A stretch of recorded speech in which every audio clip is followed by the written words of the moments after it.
I was tossing and turning in my bed, and even after a long day at work, I couldn't get to sleep. It wasn't a lack of space. My bed was king size and I slept alone. But there was something that felt strange and uneasy. For example, I always sleep with a window open to allow the wind to come in and provide some chill in these warm summer nights. But on this particular night, there was no wind. And yet the trees were swaying, harder than they'd swayed when the wind was there. I decided that it was no use staying in bed if I couldn't sleep, but at the same time, I didn't want to get up. I wasn't thirsty or hungry, and I didn't need to use the toilet, so I just turned on the TV and hoped that once I had watched enough crappy TV for that night, I would fall asleep and turn off the TV in the morning. There was nothing good on the TV. I flicked through a few channels, which made me feel sleepy on its own, but I had to settle for some cartoon, which I can't even remember the name of. I grabbed my phone to check the time. It was 1:04 a.m. Luckily, I didn't have to go to work in the morning, as it was my day off. But I still didn't like getting up late, because I liked the mornings, and going out for breakfast. At this rate, I probably wouldn't get enough sleep to even get a morning coffee at the local coffee shop. 3 solid knocks. They were the loudest knocks anyone could ever hope to hear. I always made sure that my doors were locked and the windows were shut. Whoever it wasn't getting in without a key or someone opening it from inside. My heart was pounding from the volume and strength of the knocks. It felt like someone was trying to break down the door. Nonetheless, I got up from my bed and crept over to the landing. From there, I could see the doorway. With streetlights lighting all up my road, I could see outlines and shadows in the doorway, even in the pitch-black darkness. Someone who knocked that hard obviously needed something, and yet, when I looked down, I couldn't see anything, not even a silhouette. I decided it best not to call out. Perhaps it was one of my drunk neighbors knocking on their door. After all, I lived alone, and the walls were paper thin. I could hear their fridge running through a wall and a different floor, so it wasn't impossible that the knocks were from them. 3 more knocks, as aggressive as the first, came pounding again. This time, it was clear that it was on my door. My palms were sweating. My pajamas, combined with the warm night, made me feel sweaty and sticky. I wasn't scared, at least not until I went back to the landing. From up there, I looked down. Something was shaking the door handle viciously, and yet there was still no silhouette. What the hell could it be? A child not big enough to appear above the glass? No, what would a kid be doing pounding on my door so hard? A drunk? Even then, I'd be able to see them. The door was clearly locked, as, if it wasn't, anyone shaking the handle would have gotten in. I rushed back into my bedroom, and like a little child, tried to hide under the covers as I got my phone. I frantically dialed the police, even though nothing had really happened. My fingers were sweating, and I could hear the dial tone loud and clear through the quietness of the night, now that the knocking had gone. "Hello, emergency service?" The door opened.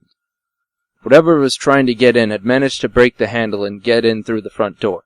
They slammed the front door shut, and for a second, I thought maybe it was a drunk neighbor playing around after having 10 too many drinks. Something was in my house with me, and I was scared to face it. I even kept a baseball bat under my bed in case of intruders, but for some reason, I was already frightened out of my wits. I had clambered under my covers and waited for whatever it was to do what it was going to do. The sound of heavy footsteps echoed throughout my house as the intruder came upstairs. I tried my best to control my breathing. Heavy breathing would give my position away, both in sound and in movement. I tried to nudge myself towards the wall as much as I could, as there was a slight gap between the wall and my bed, where, if I was lucky, I could lodge myself in. Just as I managed to position myself, with the quilt ruffled so as to not look suspicious, my bedroom door creaked open slowly. If this was a joke, it was no longer funny. It hadn't been for a while, but the sudden reality had hit me. If it was someone I knew, they would have broken in, or at least stated their identity, like, "Hey son, it's me," or "Yo bro, it's Jack." No. The thing was silent, and as I heard my door open, I did my best to lie as still as I could without exposing any part of my body. It was hard to breathe under the covers, but I had to keep my feet, hands, and head under, or I'd be seen.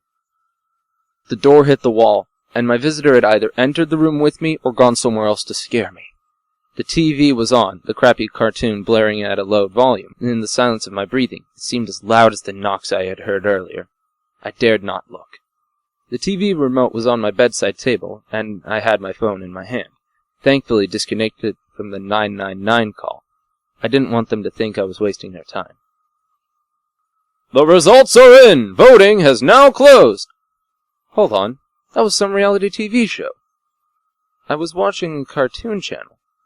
My eyes widened, and I almost screamed, but I remembered that any movement or noise would be my end. Something had changed the channel, and yet they were still oblivious that I was in the room with them.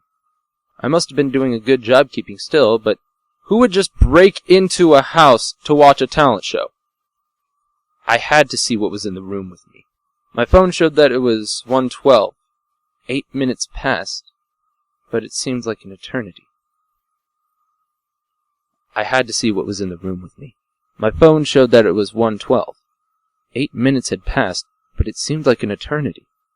I had to make it discreet. Without making too much noise, I lifted the covers. I could see the door, wide open on the far side of the room. The light from the TV blared across the room, almost blinding me after being in the darkness, but there was nothing standing in the doorway, nor by the door. Though, just as I lowered the covers, something rustled by my bed. I don't own any pets, so it wasn't a cat or anything. The TV was still on, and I lifted the covers slowly again. A floor creaked slightly on one of those loose wood panels as my enemy walked across my field of sight and back out the door. Whatever it was fucking with my mind. They broke in, came into my room, and sat by my feet, changed the channel, and then just got up to leave. The menacing figure came into view now, with the TV's light exposing it.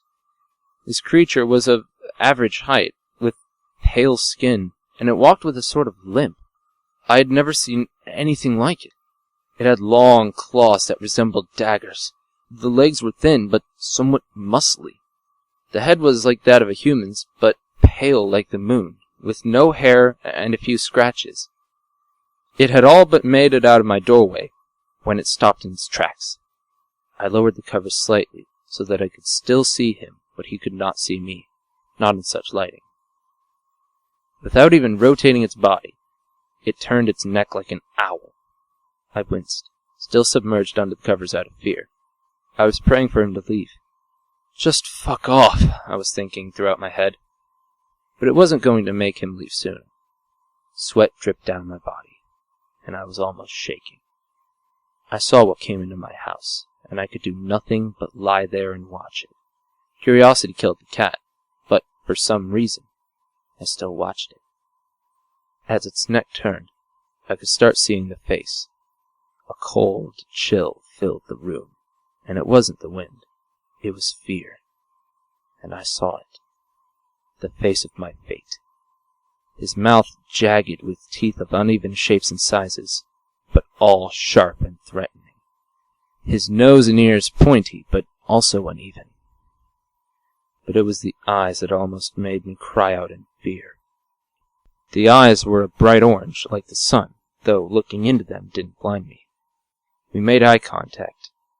If I dropped the cover, he would see me, but I was almost shaking out of fear of sure death. As I stared intensely into the eyes, he almost scowled, then frowned, then turned his head slightly. He took a step towards the bed, his claws dangling from his arms. This is it, I thought to myself, as I almost started crying. This creature was about to open the covers and find me, but a sound from downstairs stopped it in its tracks. The neighbor's dogs started barking, and the menacing creature ran out of my room, my eyes fixed on him as he pegged it outside.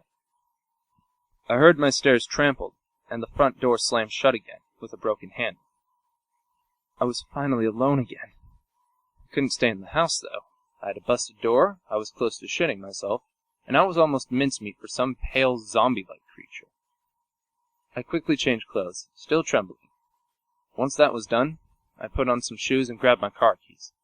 I peered outside the front door to see if anyone was there, but it was clear. My car was only a few yards away from the garden path. If I could make it in there, I could drive away from anything pursuing me. I managed to make it, thankfully. I didn't know where to go, but I drove. I drove far away from the house. Banging kept going through my mind, as did the sound of the door handle. I was no longer at all sleepy. I drove maybe a mile away when I saw a local hotel with its neon lights flickering in the distance. I decided that I would stay the night there and call the police from there. Fast forward to the payment.